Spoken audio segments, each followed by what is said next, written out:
Aujourd'hui, pile à lire. La pile à lire du mois d'avril, où il y a du boulot, il y a du taf, on n'est pas rendu. Allez, c'est parti.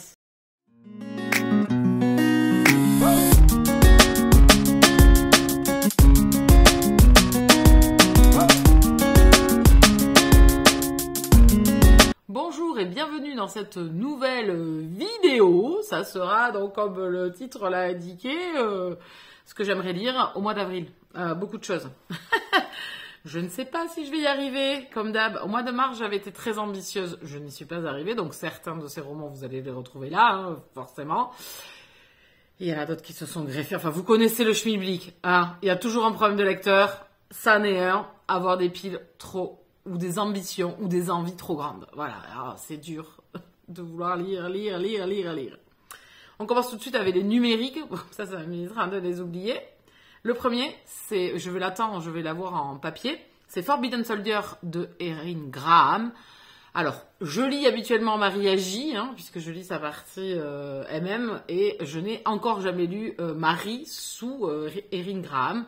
Mais c'était une sortie que j'avais déjà repérée à l'époque. Je vous l'avais présentée dans les sorties livresques en e-book. Forbidden Soldier, qui a fait une petite beauté au niveau de la couverture. C'était pas celle-là. C'était, je vais essayer de vous la mettre là, là. L'ancienne couverture et qui m'avait déjà beaucoup plu à l'époque. Ici, on va nous parler de romance, bien évidemment, historique, Seconde Guerre mondiale.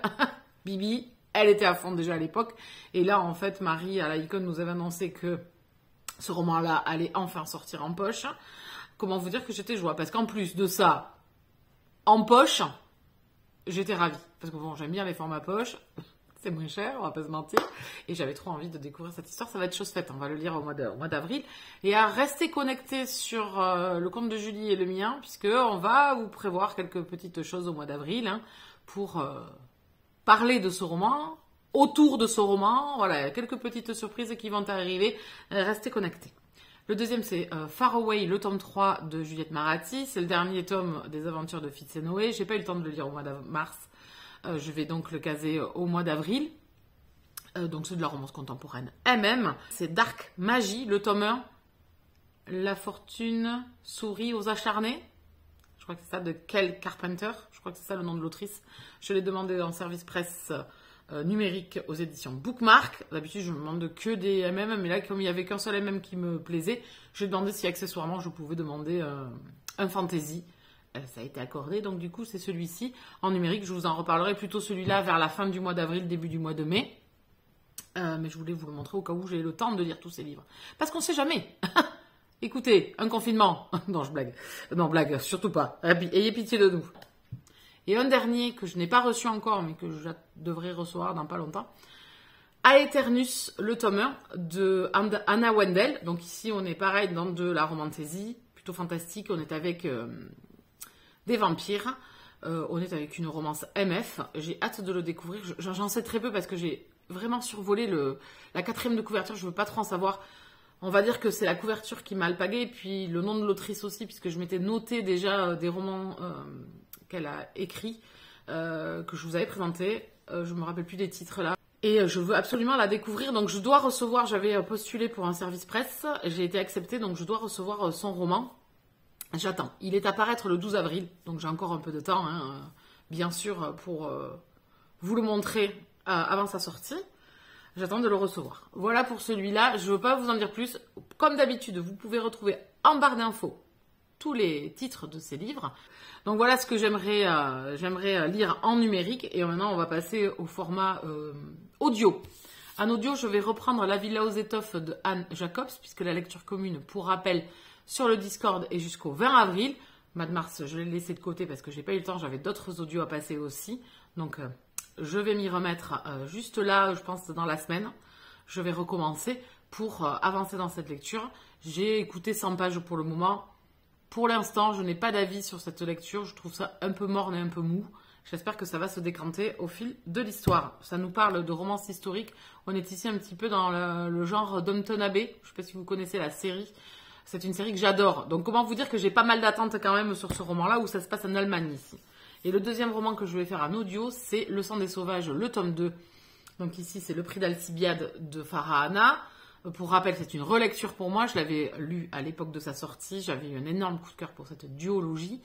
Et il y avait eu le spin-off qui était sorti quelques temps, pas mal de temps après. Et je ne l'ai pas lu. Donc ça a été l'occasion de redémarrer de zéro et de me refaire la duologie d'abord pour me rafraîchir la mémoire et retrouver ces personnages qui m'avaient fort tourmenté à l'époque.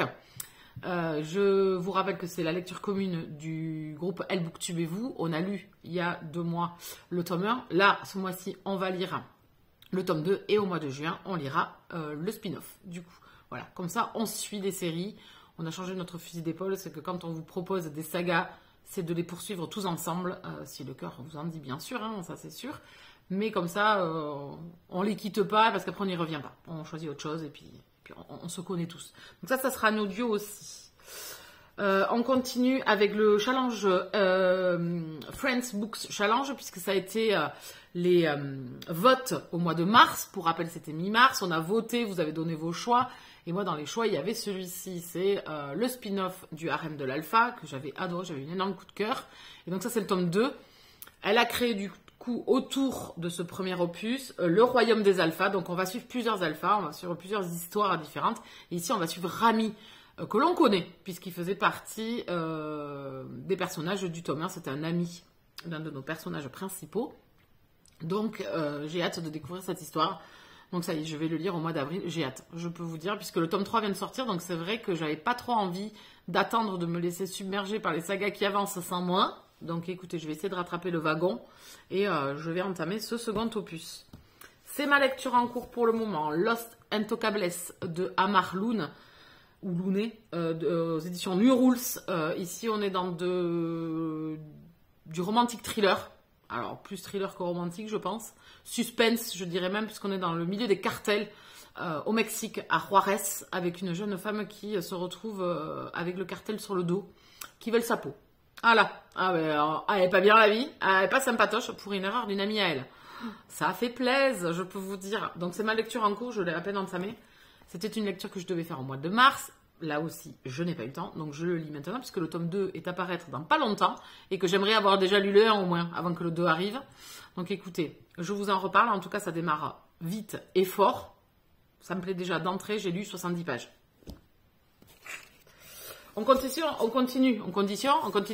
Aux éditions New Rules, pareil, Les Anges d'Elysium. Non, pas d'Elysium. D'Elysium. Les Anges d'Elysium. J'ai du mal avec ce titre. Le tome 1, Plume de Olivia Wildenstein.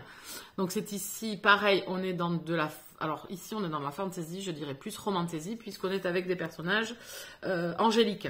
Donc on est avec un humain, un bad boy, un méchant garçon, et en fait une ange, pour récupérer ses plumes, elle va essayer de lui faire des bonnes actions.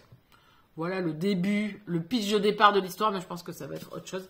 Je ne veux pas en savoir plus parce que là, je crois que je me suis lu j'ai quand même lu la 4e, alors que je voulais rien en savoir. Mes yeux sont tombés dessus, et je peux vous dire qu'il y a des fois, vous captez très bien ce qu'il y a écrit, même si vous n'avez pas envie. Et je pense que je me suis un peu spoil et ça me gonfle déjà. Donc là, je ne vais rien relire. Je vais non. Et je vais découvrir cette histoire. Voilà, regardez-moi l'objet livre. Il est magnifique. Il est sorti aussi. Il est sorti le 28 mars. Donc il vient juste de sortir. N'hésitez pas. Vous pouvez le retrouver à tous les formats que vous voulez. On continue avec un service presse là aussi.